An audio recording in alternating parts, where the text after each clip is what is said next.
उत्तराखंड कांग्रेस में गुटबाजी कोई नई बात नहीं है, लेकिन इस गुटबाजी ने पार्टी के लिए दीमक का काम किया है और ये बात कांग्रेस को चुनाव में मिली हार के बाद साबित होती भी नजर आ रही है। लेकिन हैरानी की बात यह है कि कांग्रेस सबक लेने के बजाय अभी भी गुटबाजी में उलझी हुई है। इतना ही नहीं, कांग्रेस अब खुद को धामी के आगे सरेंडर करने की बात भी कह रही है। यह रिपोर्ट देखिए। उत्तराखंड कांग्रेस की गुटबाजी ने पार्टी का जनाधार खत्म कर दिया है। बावजूद इसके मुख्य विपक्षी दल कांग्रेस सबक लेने को तैयार नहीं है। हालात ये हो चले हैं कि अब कांग्रेस के नेता ही धामी के सामने खुद को सरेंडर करने की बात कह रहे हैं। दरअसल निकाय चुनाव में मिली हार के बाद कांग्रेस कार्यकर्ताओं का मनोबल कुछ टूट सा गया है और ऐसा हम इसलिए कह रहे हैं क्योंकि निकाय चुनाव खत्म हो चला है, परिणाम सबके सामने है, लेकिन कांग्रेस ने अभी तक टिकट बंटवारे का राग लापना नहीं छोड़ा है। कांग्रेस के हालात ये हैं कि हार पर मंथन के लिए आयोजित की गई समीक्षा बैठक हंगामे में बदल जाती है। पार्टी के ही नेता एक दूसरे का गिरेबान पकड़कर आरोप प्रत्यारोप लगाते हुए दिखाई देते हैं।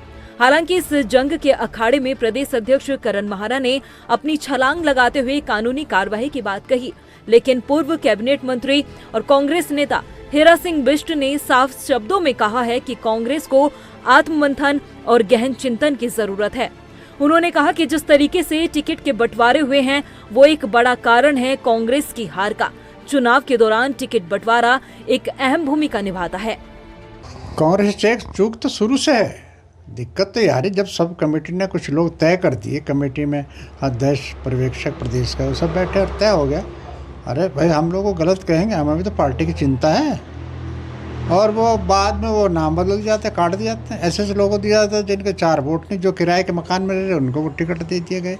तो कैसे बर्दाश्त करें? हम तो कांग्रेस की जड़ अपने आप खोद रहे। या ये कह दें कि हमने पूरी कांग्रेस ने धामी के आगे सरेंडर कर दिया। मैं तो यही कहूँगा, जो हालत है हम गंभीरता चिंतन मनन नहीं करना चाहते, उसमें बुरा मानते हैं। अरे कहाँ कमी रहे उसको खोजो भाई।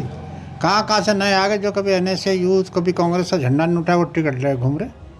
वहीं हीरा सिंह बिष्ट के बयान पर पार्टी का बचाव करते हुए कांग्रेस के मेयर प्रत्याशी वीरेंद्र पोखरियाल ने कहा है कि कांग्रेस चुनाव जरूर हारी है, मगर ऐसा नहीं है कि कांग्रेस ने धामी के आगे सरेंडर कर दिया हो।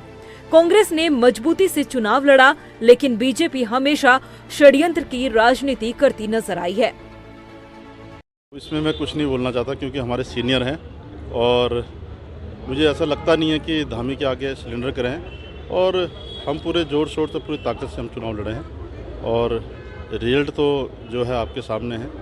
क्योंकि मेरा एक मानना है कि जिस तरह जो भ्रष्टाचार नगर निगम में हुए और जिस तरह स्मार्ट सिटी में भ्रष्टाचार हुआ, और चाहे वो कोरोना काल हो, चाहे वो डेंगू में जिस तरह के जो लोग जो मारे गए हैं, और सड़कों का बड़ा बुरा हाल था, ट्रैफिक का जो बुरा हाल था, और जिस तरह एक प्रचंड ऐतिहासिक जीत जो भाजपा बोल रही है, और मेरे को कहीं ना कहीं किसी न किसी चीज़ की आशंका है कि जो देहरादून की जनता है वो इतना प्रचंड बहुमत तो कभी जीवन में दे नहीं सकते। क्योंकि लगातार 11 नगर निगमों में जिस तरह का रुझान आया है, और चाहे वो टिहरी का लगाओ, चाहे आप एक आंदोलनकारी जिस तरह श्रीनगर में हल्द्वानी में लड़ रहा था, वो भी 3800 वोटों से जो है हराया गया है, और जबकि 6500 उसके इनवैलिड किए गए हैं।